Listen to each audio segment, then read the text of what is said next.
안녕하세요. 살까 말까 체리 인사드립니다.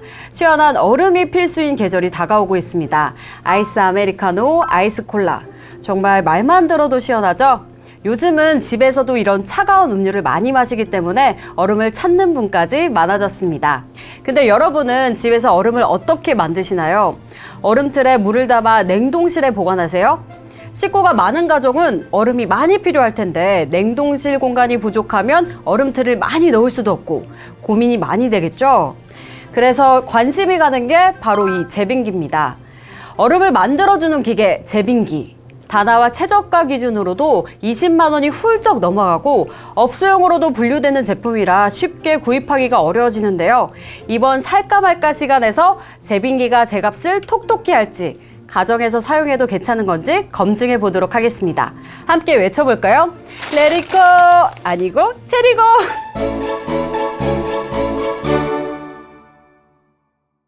전 제빙기라고 해서 덩치가 냉장고만한 가전제품일 줄 알았는데 일반 전기밥솥과 거의 비슷한 사이즈네요.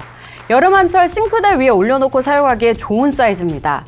테스트를 위해 대여한 제품은 한솔 일렉트로닉스 제빙기입니다. 일일 제빙량은 최대 12kg, 얼음 저장량은 0.8kg입니다.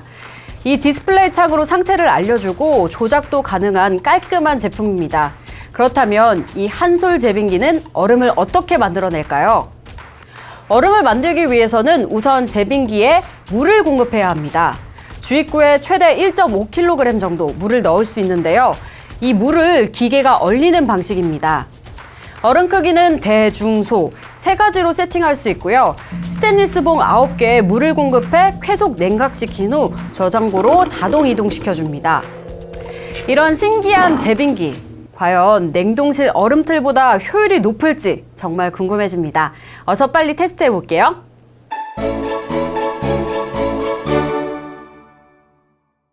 먼저 얼음틀과 제빙기로 만든 각얼음은 어떤 차이가 있을까요?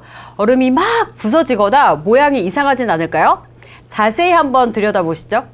먼저 냉동실에서 일반 얼음틀을 이용해 만든 얼음입니다. 모서리의 각이 거의 직각이고요. 내부도 투명하네요. 우리가 잘 알고 있는 그런 각얼음의 전형적인 모습입니다. 반면 제빙기로 만든 얼음은 각이 져 있지 않고 동그란 모습입니다. 꼭 총알처럼 생겼네요. 스테인리스 봉을 따라 만들어져서 가운데 이렇게 구멍이 뽕 뚫려져 있습니다.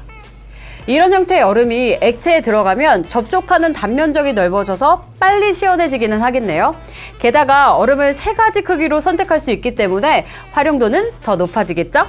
자, 이 얼음들의 모양 정말 다르죠? 이제는 얼음 한 개당 무게가 얼마나 되는지 측정해 볼게요. 얼음틀 얼음은 개당 약 15g에서 17g 정도 됩니다. 그러니까 35개짜리 얼음틀로 약 525g 정도 물을 얼음으로 제조할 수 있다는 말이죠. 반면 제빙기 얼음은 대형이 약 7g, 소형이 5g 정도로 측정됐습니다. 한 번에 9개 봉에서 대형은 약 63g, 소형은 45g 정도가 생산되는 것으로 계산됩니다. 이 얼음을 음료컵에 넣어볼까요? 냉동실 얼음틀 얼음은 알이 꽤 크고 각이 져 있기 때문에 사이사이 공간이 많이 있습니다. 공극이라고 하죠. 그래서 얼음이 10개 정도 넣으면 딱 차는 모습이네요. 얼음이 150g 정도 들어간다는 말입니다. 반면 제빙기 얼음은 곡면이라 얼음 사이에 공극이 넓지 않고 붙어있는 모양새라 냉동실 얼음보다는 개수가 많이 들어갑니다. 대략 이 컵은 35개가 들어가네요. 물의 양으로 환산해보면 약 245g입니다. 이런 차이는 음료의 특성, 그리고 사용자의 취향에 따라 호감도가 많이 다를 텐데요. 잔얼음도 괜찮은 아메리카노나 모히토 같은 칵테일을 자주 마신다면 제빙기 스타일이 괜찮겠지만 위스키 온더락 같이 얼음의 크기가 크고 투명할수록 좋은 상황이라면 이렇게 냉동실 얼음틀을 추천드리고 싶습니다.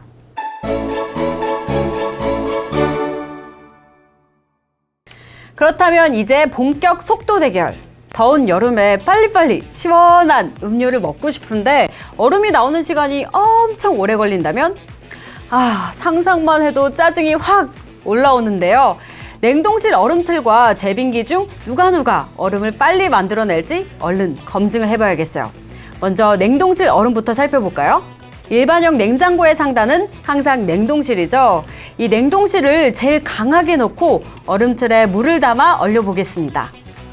와, 냉장고 계기판엔 영하 24도가 찍히네요. 내부에 놓았던 온도계는 한계를 넘어서 표시되지도 않았고요. 하지만 물은 계속 얼어만 갑니다. 제일 안쪽에 있는 물이 모두 꽁꽁 얼기까지 대략 4시간이 걸렸습니다. 시간이 꽤 오래 걸리네요. 얼음틀을 많이 사서 넣어도 얼음 개수와는 상관없이 무조건 4시간 정도 기다려야 한다는 말인데 집에 얼음이 똑 떨어지는 순간 정말 난감하겠습니다. 아이스 아메리카노 한 잔이면 보통 가거름 7, 8개만 필요한데 말이죠. 그렇다면 제빙기는 어떨까요? 제빙기는 앞서 말씀드렸다시피 스테인리스 봉으로 한 번에 9개씩 얼음을 제조합니다. 얼음 9개 한 조가 모두 생산되어 떨어지기까지 소형은 7분, 대형은 10분 정도 소요됐습니다. 아까 냉동실 얼음틀이 한 번에 35개씩 만들어졌으니까 같은 개수로 따지면 제빙기의 대형 얼음은 약 40분 정도 걸리겠네요. 얼음 제조의 절대적인 속도는 제빙기가 빨라 보입니다. 4시간 대 40분 정도로 말이죠.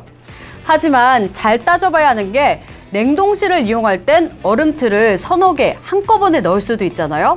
그런 운용의 차이 때문에 제빙기의 완벽한 승리라고는 할 수 없겠습니다만 얼음의 양을 따져보면 이야기가 또 달라집니다. 아까 측정한 얼음 무게를 바탕으로 물 525g을 얼음으로 만드는 시간을 계산해보면 35개짜리 냉동실 얼음틀 1개는 4시간, 제빙기는 대형 기준 90분, 즉 1시간 반 정도 걸리는 셈입니다. 제빙기가 훨씬 빠르죠? 얼음틀을 여러 개 사용하면 되지 않을까 생각도 드는데요. 냉동실에 다른 식재료가 꽉 차서 공간이 없을 때를 가정해보면 제빙기의 판정승이라고도 할 수 있겠습니다. 선택은 여러분들의 몫인 거 아시죠?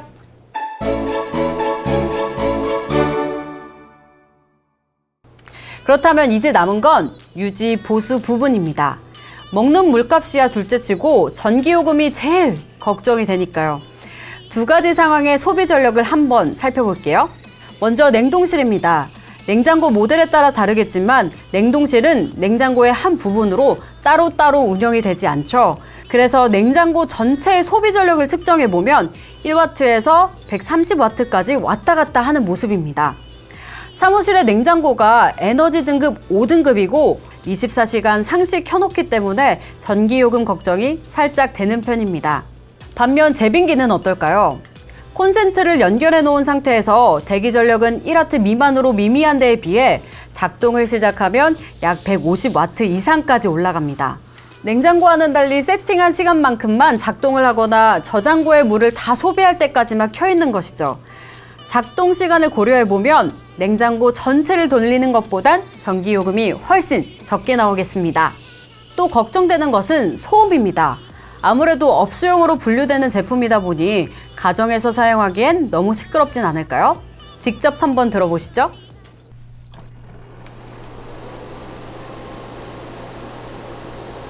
실내 소음이 기본적으로 40에서 48dB인데요. 제빙기를 구동하면 바로 60dB 후반대까지 올라가는 모습입니다. 특히 이 측면에 팬이 돌아가면서 윙윙 기계음을 내는 건데요. 음역대가 낮아서 주방에 제빙기를 놓고 좀 멀리 떨어져 있으면 거슬리지는 않는 수준입니다. 그냥 오래된 냉장고가 덜덜 돌아가는 거라고 생각하시면 되겠네요.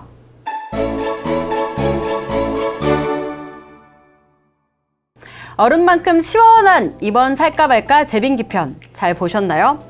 모양도 크기도 다르지만 냉동실 얼음틀과 제빙기는 각각의 장단점을 확실히 보여준 것 같습니다. 냉동실 공간에 여유가 있어서 얼음틀을 여러 개 사용할 수 있다면 냉동실을 이용하는 게 훨씬 효율적이고요. 소량의 얼음을 후다닥 만들 상황이 잦을 땐 제빙기가 편리할 것이라고 생각이 됩니다. 물론 유지보수 측면에서는 냉장고보단 덩치가 작은 제빙기가 유리하고요. 무엇보다도 자신이 어떤 음료를 자주 먹느냐, 그리고 어떤 상황에서 얼음을 많이 먹느냐에 따라 적합한 얼음의 형태가 달라지기 때문에 그에 걸맞은 현명한 선택이 중요합니다. 여러분의 지갑 속 20만 원은 정말 소중하니까요. 이번 살까 말까 시간은 여기까지입니다. 저 체리는요, 다음에 또 재밌는 아이템 들고 찾아올게요. 안녕!